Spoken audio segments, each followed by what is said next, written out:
doesn't. A long time ago, I felt that, yes, when I went for solicitation. I felt that I was maybe somehow discriminated, yes, because I went for a job where I could teach, and they said to me that I had to wait till they would, of course, send me an answer if they would accept me or not. And in the meantime, there was no answer. But when I went to inform, I have discovered that they actually just hired a teacher from Belgian origin. So in that way, it was the only time. But yes, I felt discriminated a little bit. But of course, if I go to other cities, let's say so, or other places for the first time or for time being, you will feel that people will look at you in another way and being like astonished when they see that you speak the language. Then it's like, oh, yes, okay, you are this, you are that. So of course, discriminating as long as you are a foreigner in a foreign country, you will have discrimination in a certain way. It can be real discrimination, racism, or it can be like just the way people act or behave when you are around. So there are difference between old people and a new generation, because the other one is trying to understand, okay, it is nice to be together. Everyone is the same. One for all for one. Chances for job is a tough struggle, especially when the four corners of this global earth is experiencing economic crisis. The thing is now that, let's say, 10-15 years ago, it was really difficult for immigrants to get jobs. Now we are getting there. You will see that you will have even foreign policemen. You have police officers. Sorry. You have bus drivers, Africans, Moroccans, Turkish. You have in every office you have Allochtonians working there. So they are given opportunities, and I believe they are looking now really to the skills of the person and not of the origin of the person. Of course, there is still a long way to go, but I believe we are in the good direction. The job is not really easy for immigrants. You have a lot to fight against. You have your color, you have your language, you have your skills. So it's not easy for you to have skills here, but if you do, you definitely get a job, but it might not really be the best, but you have a job, but the chance is not 100%, probably 40%.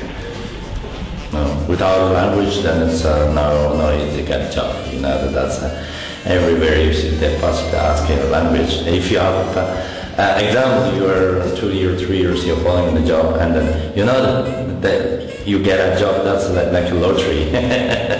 Respect is an attitude developed by individual.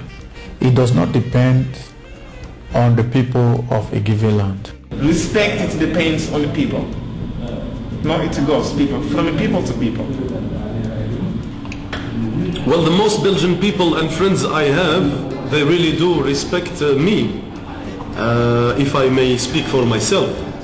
And I think that they would also respect a vast majority of people and immigrants in this country. Of course, you have exceptions.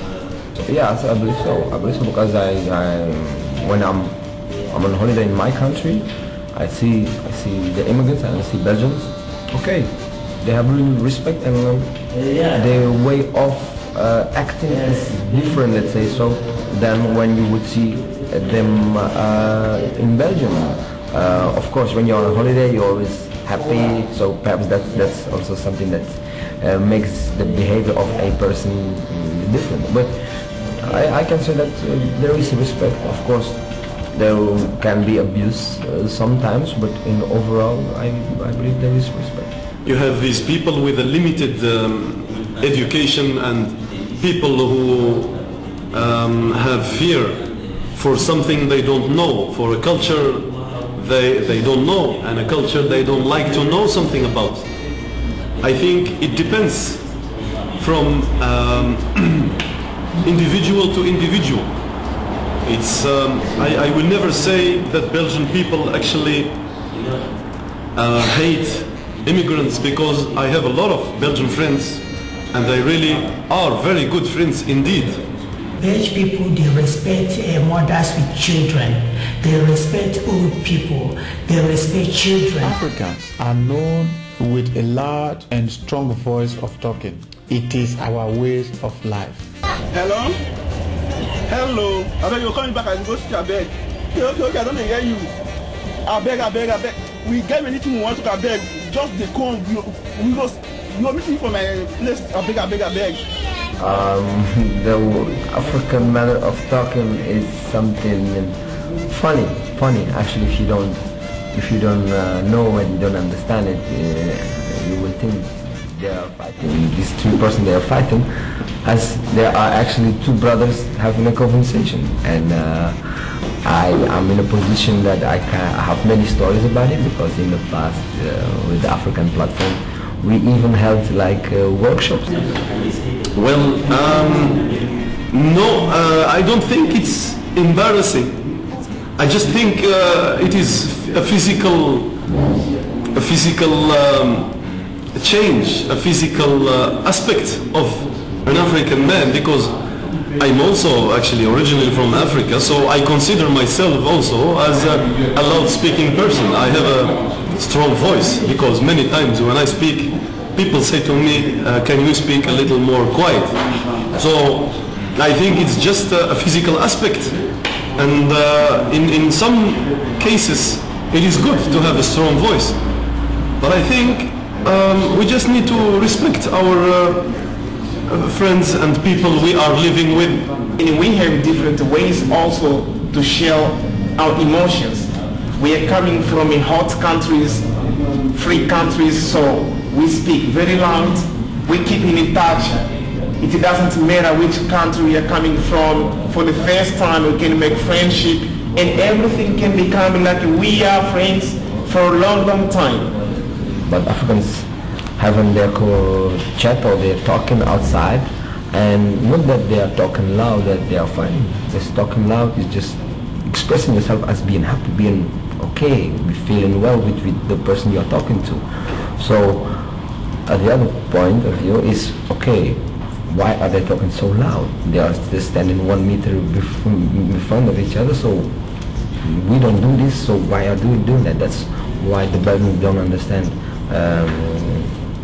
that behavior. But okay, personally, I accept it, I understand it. The other way, sometimes I would say, okay guys, okay, just chill a bit, don't make that much sense, because people will not understand you, and if they don't understand it, they will think negatively. And so to avoid certain situations, make sure that, okay, everybody is okay. But of course, you have your culture, you have your values, so you have to practice them. Only think also about the others, but okay, and overall, for me, just something nice, I believe. When they ask us to speak more quiet, if we are, for example, I was today in a train when I came from Holland. I was in a compartment, and they wrote on this compartment, please, keep silent, because you had people who were like reading a book, or people who like to have a nap and sleep a little bit. So it is quite disturbing, of course, if you then sit down with someone and speak very loud. In that case, we try to respect those people by speaking less louder. They have special limits. Sometimes even you can sit with them 25 minutes to 1 hour, no question from them, nothing else. But we feel so bad because we like to talk, we like to smile, doing something else, joking. But yeah, we have to respect. We have to respect their meanings, Yes, I think you are right about that African people generally talk actually very strong and loud. Okay, that is something really I don't like. It's like when I see African brothers very late in the street, let us say like around 10 o'clock at night, when they walk on the street. Okay, it's sometimes like, it's not like they don't care, but we have a change in rhythm. African people, they have a different rhythm. So 10 o'clock is quite early for them, while most Belgian people are actually still sleeping because they have work to do in the morning. And in those cases, sometimes it's a little bit embarrassing, if I may say so. That's all. But that's all. I mean, it's no big deal. It's just maybe they don't realize, because people who live in Morocco or in Africa, they have a different feeling with rhythm, you know. At 10 o'clock is actually still for them like afternoon. For me, freedom is very important also, but it's not like a lack of freedom if a certain society where you live, you know, where you are supposed to be quiet, because actually this is also the law in this country. After 10 o'clock, people can also just call the police and put a charge on you. So as an immigrant, or in my case as someone who grew up in this country, I know the law and I respect that law. I know that after 10 o'clock people are going to sleep, and even if I want to use music, I will put my music down because we have neighbors. So no, I don't see this as a lack of freedom. Of course you are free and there is a lot of freedom. Refugee is not a new history. It has been in existence even from the time of old. Going to school in the Turunat, in the 1 week we have 4 times in the school. All the facilities and all the staff members are very good here. Different people enjoy different weather. It all depends on individual opinion. I prefer, I don't think you will find out of 10 more than 2 persons who will tell you they prefer the winter, and I will be the one of those who prefer summer. I don't like summer, because if you say summer, the sun shining, very hot, there is no wind, you know, because if you consider Africa, the sun always shines, but there is a wind, you know, you can feel something windy, you know, but in Europe, the sun of Europe, oh my God, is very dry, very, very dry. There is no wind, the sun shining, I don't know how many degrees, and there are also all people I see sometimes, I see on the TV, people dying, because too or very, very hot. Well, I prefer, as a Moroccan, of course, summertime. Moroccan people are very happy when it's warm, because then when we feel the heat of the sun, we are like, you know, being reminded to the heat of the sun that is existing in Morocco. Well, it's something we have to adjust to. It's difficult because it's 2 different things. Coming from a hot weather and coming to a cold weather. Why? Okay, you will see. When the weather is okay, people are outside, people laugh, people talk. And when it's cold, it's rainy, people don't even have time for themselves, because the soul gets, let's say, into the body and that we cannot express. And we as Africans, of course, we like the sun, because the sun gives us the energy and the courage to continue. And personally, I'm really a summer person. Now with this hard winter we had, it was really difficult. Even being here for a long time, I will never get used to the winter. So give me the sun. I prefer, I love the sun. It's normal because God made the African to be hot and made Europe to be cold. So we have coats to cover our body when it's too cold. And when it's too hot, we remove the coats. I just believe it's a normal day-to-day normal activities. Weather is not an excuse for anything. And I don't think, of course, that I cannot claim that it makes only Moroccan people happy, because I see many happy faces when the sun is shining.